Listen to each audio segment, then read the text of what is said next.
Unlike Sheets, he'll sometimes just sit there for a few hours and not say something. So I'm going to try and jump into it as soon as I get the information. I'm going to probably stop around 6:55 Eastern time, and we're going to go from there. I've got some differences in my plays than I had earlier today. Not a huge amount that I feel like in love with from the value side, but I kind of like taking shots on these guys. The problem is the ownership. They're all going to have some decent ownership, and I don't feel like these guys are, like any of them, ones we can feel completely safe with, whether it's Bates Diop, who I am siding with right now, McDermott, Collins, Powell, Green, Caruso. They're all like decent, solid values, but none of them stand out as being like exceptional values. I do think Bates Diop, Dwight Powell, and Dorian Finney-Smith are my favorite three, partially because I like the Dallas Phoenix game. So that's why I'm getting to that. But I really think it's tricky, and you see all these value plays, but while some may get there, none of these guys feel like must plays. So I at the moment would be leaning more towards a middling build, but we don't have anything that, that's not the easiest thing in the world either.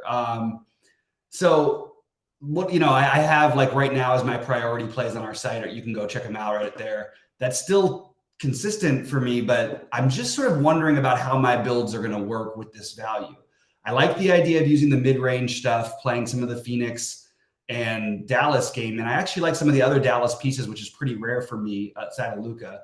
Powell, because they don't have another true big to match up with. I mean, they can use McGee, but they haven't been using McGee.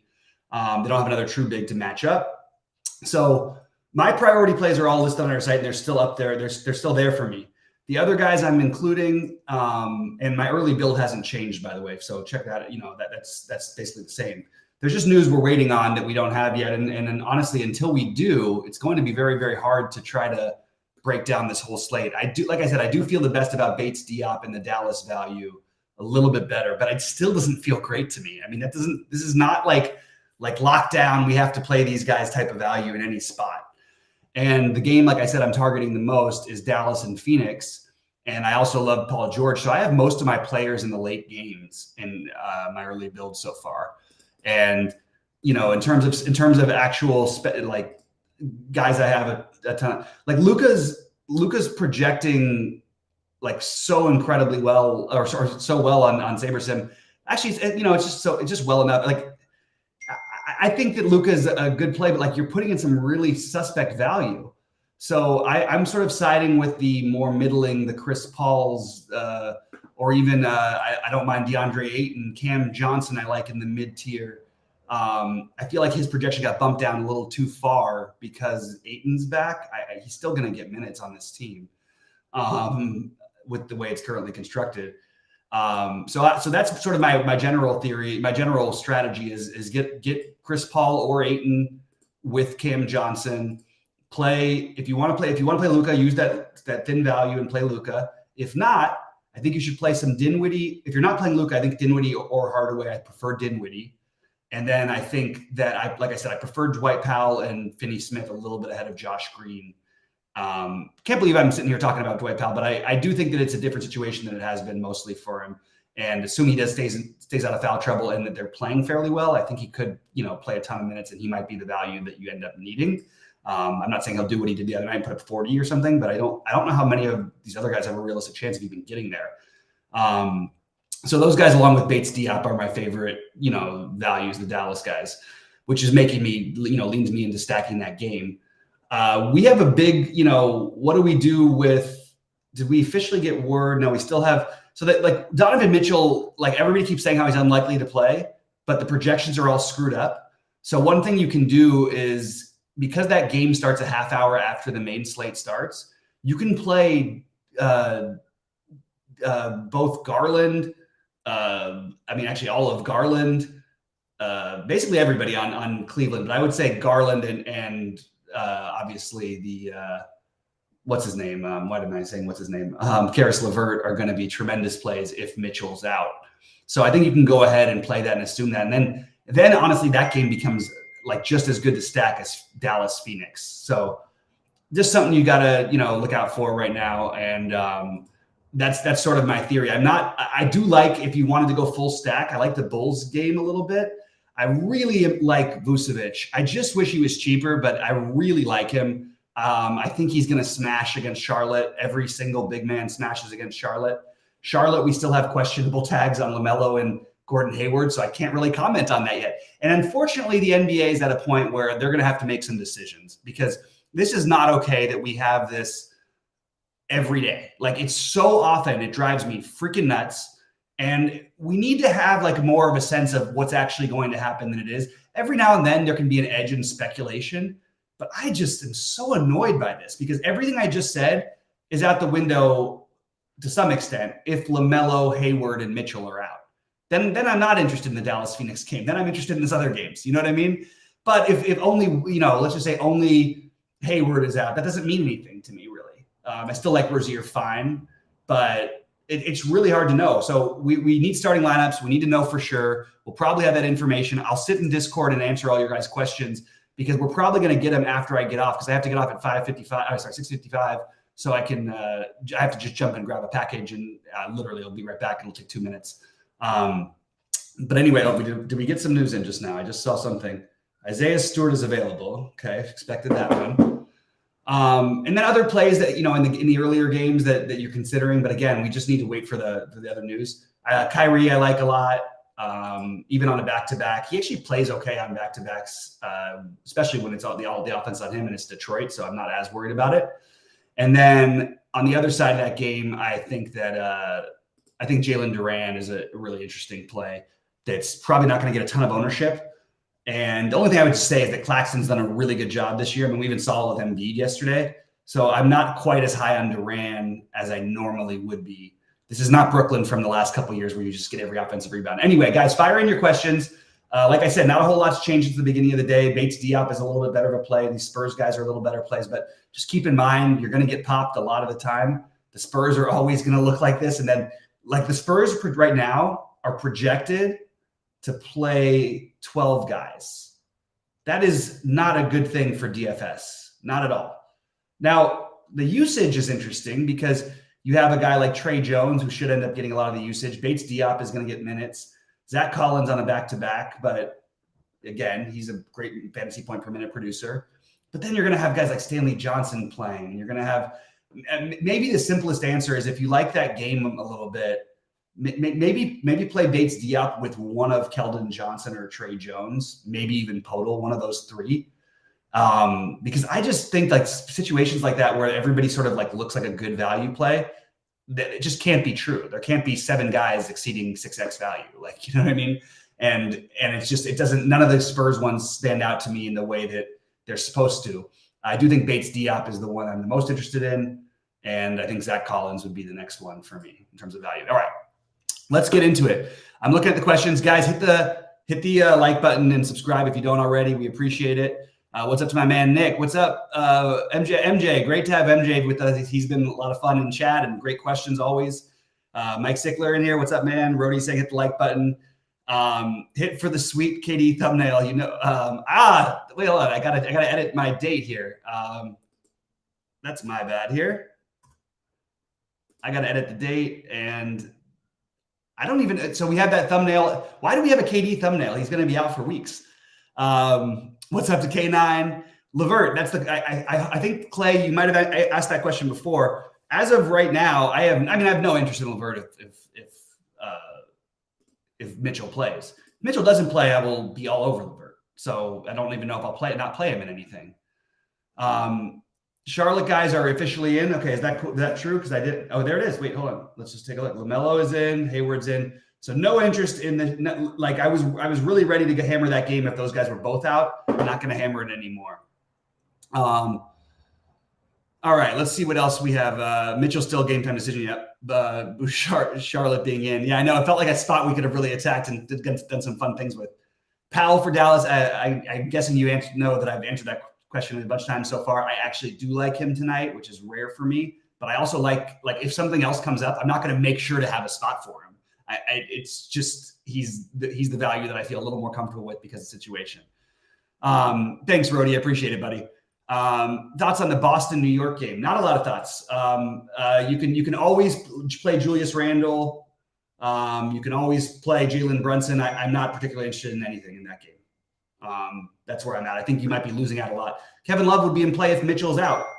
And you can always take a shot on Kevin Love, but that should not be a priority. You should not be trying to get to Kevin Love.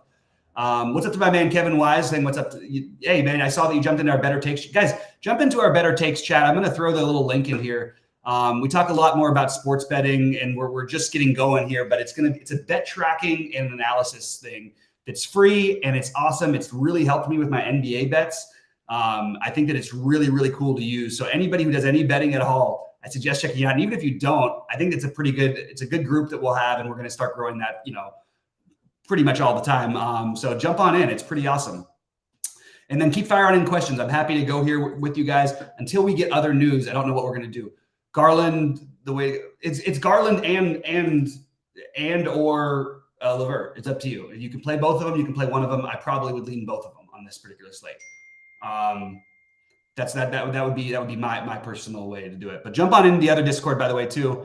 I do a lot of stuff. And one thing that happened, because we've got some new subscribers, people are asking, I think we're going to do that roundtable thing again. And I got to set up a time with Rody and Sheets when Sheets returns on Monday. But we'll try to do that really soon, because I love those roundtable discussions talking about how we each build. And each day, we want to talk about plays and our strategies and all that stuff. But talking about my hand building strategy versus Rody's hand building strategy is a very different thing. And then Sheets is, he's MMEing a lot, but he's also building his individual lineups, which have done really well. And he has a totally different strategy. So there's all good ways. Like I say, there's plenty of ways to skin a cat. Şengün thoughts. I think doing it on a back-to-back would be very, very borderline at best. In the worst matchup in basketball, no Şengün for me.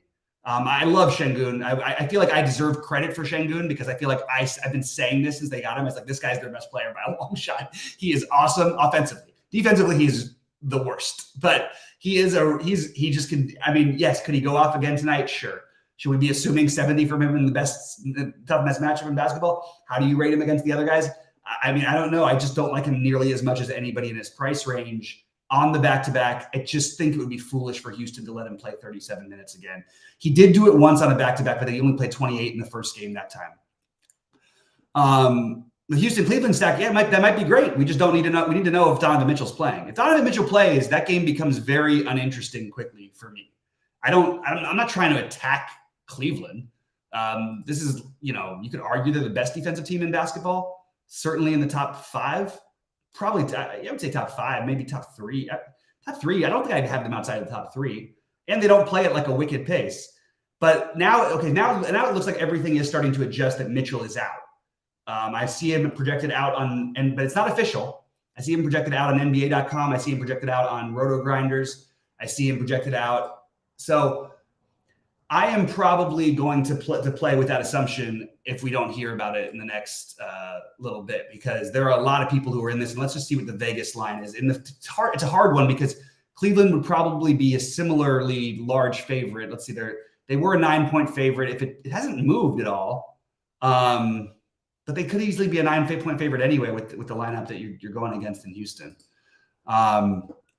Yeah, is that official? Are we sure that Mitchell's not playing? Because I have not gotten the notification. I'm here on air with you guys, so I didn't have a chance to get it. But let's see. Grayson, no problem, man. We'll get you straightened out on that. I honestly think it's weird that people like to use optimizers unless you're max entering a tournament. I just think you're giving money away to some extent, because what you're doing is what everybody else is doing. Now, if you play a guy who 50% and you play 50 lineups, and he's going to be 5% owned and it goes off, that's great.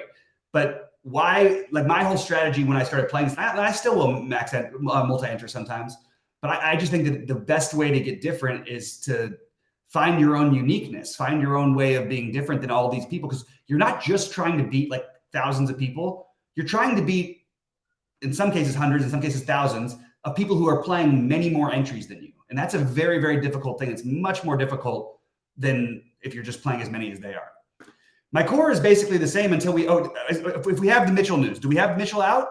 Because I'm not going to rewrite my core because I'm on air and I just don't have time to do it between that and building lineups when we don't have information. But I'm very happy. You guys, please let me know if that Donovan Mitchell thing is official. Bill, did you see that? Like, is that official that he's not playing, or is that your opinion? One thing we do is we really try not to put opinions about guys playing or not, unless you say, I think he's going to. Because if you write that in there, people will take it as gospel. And we've had people lose a lot of money just because people in chat have said that this person's not playing when there was just speculation. That's why you won't hear me saying it on the live show. I'll do my speculation early in the day. And I'll say, oh, he's going to play. But if we write it now, we need to know the official news. So let me know. Most importantly, I can't answer the core question until I know if Donovan Mitchell's playing. Can somebody help me with this? Is there anybody else who sees Donovan Mitchell officially out? Okay, thank you, Wesley. That's what I've got as well. But when I'm trying to handle these things, I can't keep track of everything. I'm looking through and I don't see it official anywhere. So that's why I was asking. And maybe you look, maybe you play a little less of the first games, because if he does sit, you do want LeVert and Garland, at least one of them. Beat reported tweeted highly unlikely. I appreciate that, Bill. That's great. I appreciate that. That's awesome news. Like that, like I understand. I've heard that report, but I love when we get that stuff out just to make it easier for everybody else. Senators versus Charlotte's not good lately. Oh, MJ, good would be like the understatement of the century. That's like saying, you know, those 2000 Lakers and those 90s Bulls were good basketball teams. You know, yeah, they were pretty damn good. You know, the best teams of all time. They are epically bad against centers. This is like, I like Vooch. I put Vooch in my first build today, and it never feels. I'm playing Vooch at 9K. What does the matter with me? I feel like I'm losing my mind. But it's Charlotte. Like, we watch everybody put up to like 70 on these guys. Like, it's, you know, Nurkic was playing like 25 minutes a game. They see Charlotte coming, and all of a sudden Nurkic puts up 72. Like, it's just nuts. Anyway, the beat report saying highly unlikely does definitely seem like Donovan Mitchell will be out. But I think you if I had to presume, that's the way I would try to presume. Instead of doing, I hate these half-point projections that a lot of these sites do, where like they have the guy at like Embiid yesterday was projected for like 18 fantasy points because people thought he wasn't going to play, which was so stupid. I would have bet $1 million on Embiid playing, but on a nationally televised game against Brooklyn, he's not going to miss those things. Anyway, what 3K Houston guy do I prefer? None. I don't like any of them. I don't even think there's only one. There's only like Christopher or Garrison Matthews. Pass. I like to win at DFS. I don't play those guys. Yeah, so I'm not the one who would be, if you had to take a shot, would be Christopher. He doesn't project as well. He'll be unowned.